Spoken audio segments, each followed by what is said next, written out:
Selamat siang kepada Bapak Fajar Saiful Akbar selaku dosen pengampu mata kuliah Anggaran Sektor Publik kelas D dan juga teman-teman semuanya. Kami dari kelompok 4 sebagai tim penyaji akan menyajikan pembahasan materi pada bab 10 tentang pro-gender budgeting.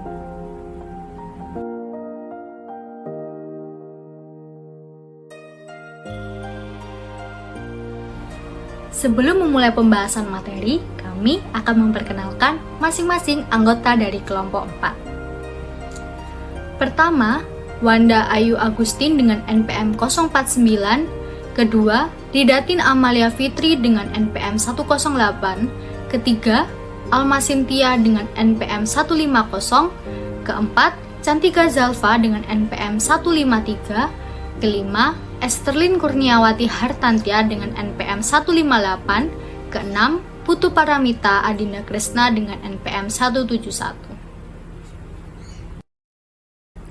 Pada materi pro-gender budgeting akan ada 6 pembahasan yang akan dibahas oleh rekan dari kelompok 4. Untuk itu, dimohon teman-teman dapat menyimak pembahasan materi ini ya.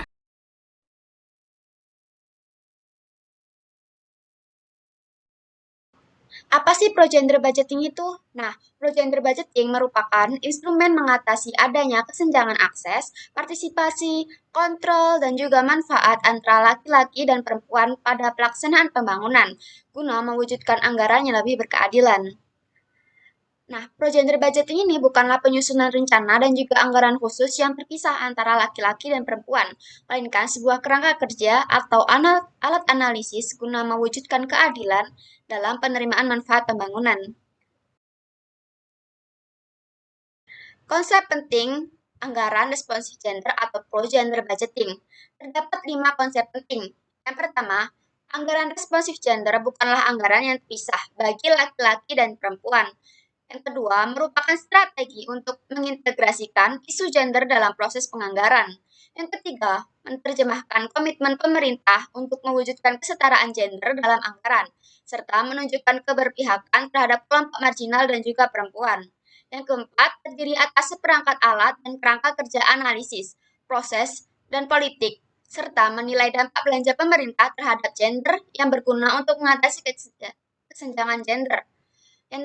Dan yang terakhir yaitu anggaran yang responsif terhadap kebutuhan laki-laki dan perempuan, serta memberi manfaat kepada laki-laki dan perempuan secara setara.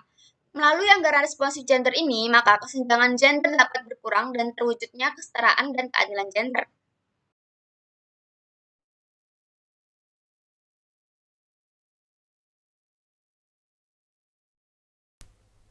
Ada beberapa urgensi kenapa pro-gender budgeting itu diterapkan. Yang pertama, untuk memastikan tujuan anggaran telah tepat sasaran sesuai dengan kebutuhan. Analisis gender dilihat dari peran, kebutuhan, kondisi, dan kesenjangan laki-laki dan perempuan, di mana analisis gender ini akan digunakan sebagai penentu apa saja target dan jenis kegiatan yang akan didanai. Dan kedua, untuk mengurangi kesenjangan antar penerima manfaat pembangunan. Dalam anggaran responsif gender, penentuan indikator kinerja dan target sudah mempertimbangkan faktor kesenjangan gender. Dan yang ketiga, untuk menentukan komitmen pemerintah dalam melaksanakan konvensi internasional yang telah diratifikasi, seperti Convention on the Elimination of All Forms of Discrimination, the Beijing Platform for Action, dan 10th Millennium Development Goals.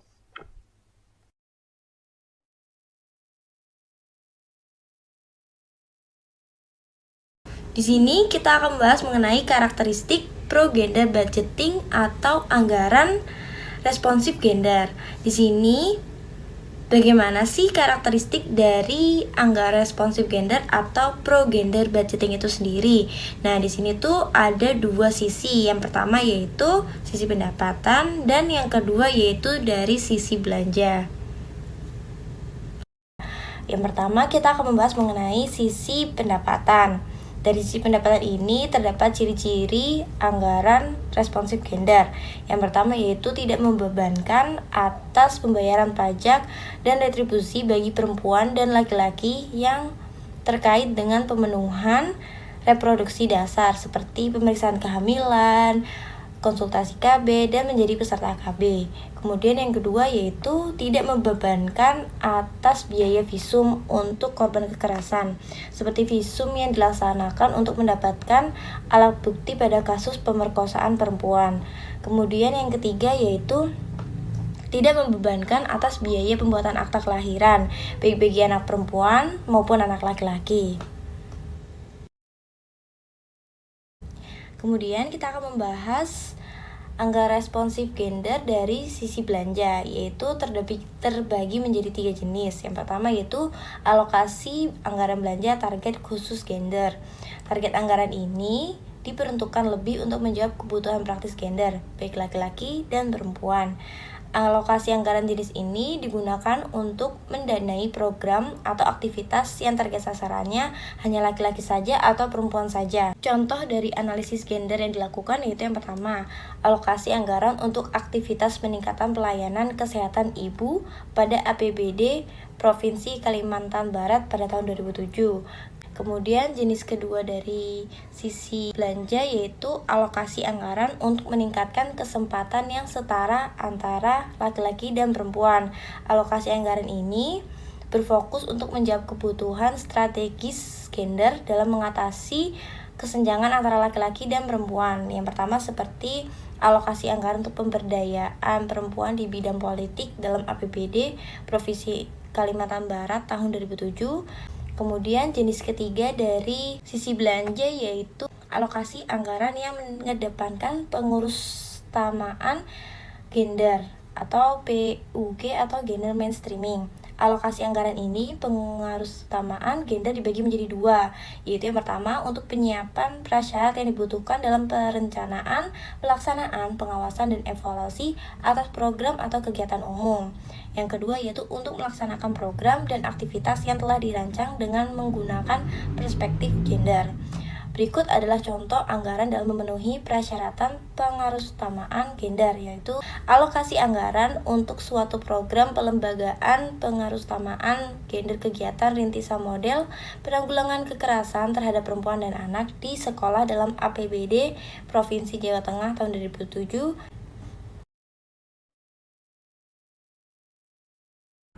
Penyusunan anggaran responsif gender dilaksanakan melalui 7 tahapan. Tahapan yang pertama, menganalisis situasi sosial laki-laki dan perempuan serta anak laki-laki dan perempuan dengan menggunakan data pilah. Hasil analisis ini nantinya akan menunjukkan permasalahan gender, permasalahan sosial, dan faktor yang menyebabkan ketidakadilan gender. Yang kedua yaitu mengidentifikasi kebutuhan laki-laki dan perempuan serta anak laki-laki dan perempuan. Tahap yang ketiga berkaitan dengan membuat daftar program dan kegiatan serta menentukan program dan kegiatan yang sifatnya prioritas. Tahapan yang keempat, mengalokasikan anggaran sesuai dengan peruntukannya melalui prinsip ekonomi, efisiensi, efektivitas, berkeadilan, dan setara. Tahapan yang kelima yaitu menetapkan indikator kinerja yang responsif gender sebagai dasar untuk pelaksanaan, memonitoring, dan mengevaluasi penggunaan anggaran. Tahapan yang keenam, menelusuri apakah anggaran telah diperuntukkan sesuai dengan tujuannya. Dan yang terakhir, tahapan ketujuh, menguji dampak terhadap anggaran yang telah dikeluarkan, apakah ada kontribusi terhadap perubahan relasi gender.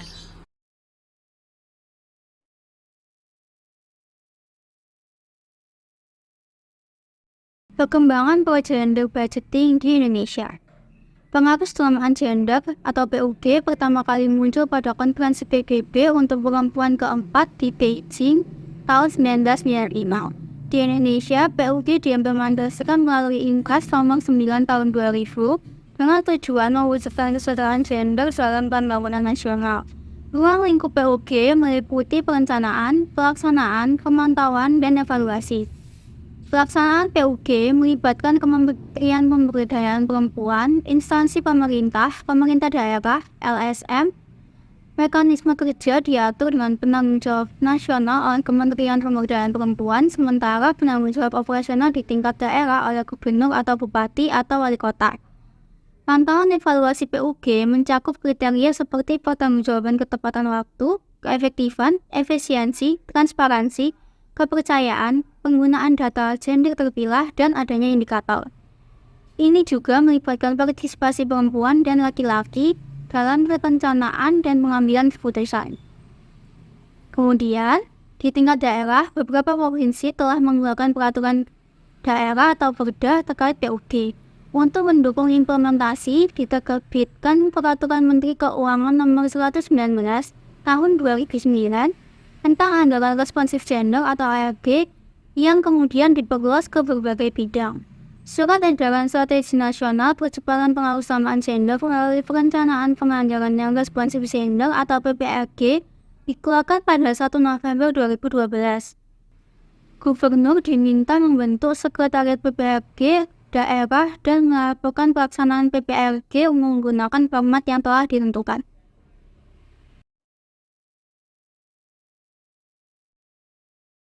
Provinsi Daerah Istimewa Yogyakarta berhasil memperoleh Anugerah Parahita Eka Praya kategori utama dari Kementerian Pemberdayaan Perempuan dan Perlindungan Anak pada tahun 2013.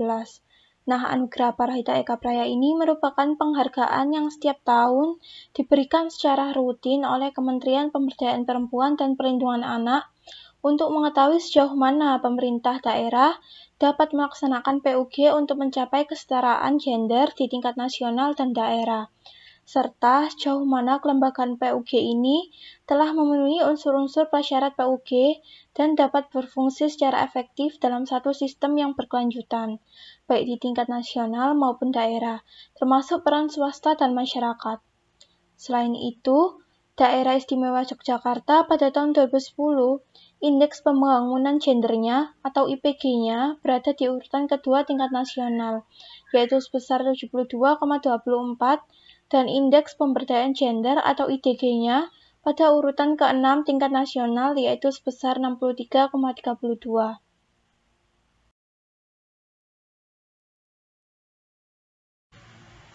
Nah, berikut merupakan upaya regulasi pemerintah Daerah Istimewa Yogyakarta yang telah mengupayakan kesetaraan gender ini dengan mengeluarkan beberapa peraturan yang terkait dengan PUG, ARG, dan PPRG, yang diantaranya yaitu yang pertama, Peraturan Gubernur Daerah Istimewa Yogyakarta Nomor 53 Tahun 2012 tentang Panduan Penyelenggaraan Data Gender dan Anak di Daerah Istimewa Yogyakarta. Yang kedua, Peraturan Gubernur Daerah Istimewa Yogyakarta Nomor 34 Tahun 2013 tentang Rencana Aksi Daerah Perlindungan Perempuan dan Anak Korban Kekerasan tahun 2013 sampai 2017. Yang ketiga, Surat Edaran Gubernur Daerah Istimewa Yogyakarta tentang Percepatan Pelaksanaan PUG tahun 2002. Yang keempat, Surat Edaran Gubernur Daerah Istimewa Yogyakarta Nomor 411.4 atau 0195 tentang pengarus utamaan gender. Yang kelima, Surat Edaran Gubernur Daerah Istimewa Yogyakarta Nomor 463 atau 0494 tentang penyusunan anggaran responsif gender atau ARG dan rencana menyusun peraturan gubernur tentang pelaksanaan PPRG di Daerah Istimewa Yogyakarta dan peraturan gubernur tentang data gender dan anak. Demikian pembahasan materi terkait Pro Gender Budgeting oleh kelompok 4. Terima kasih atas perhatiannya.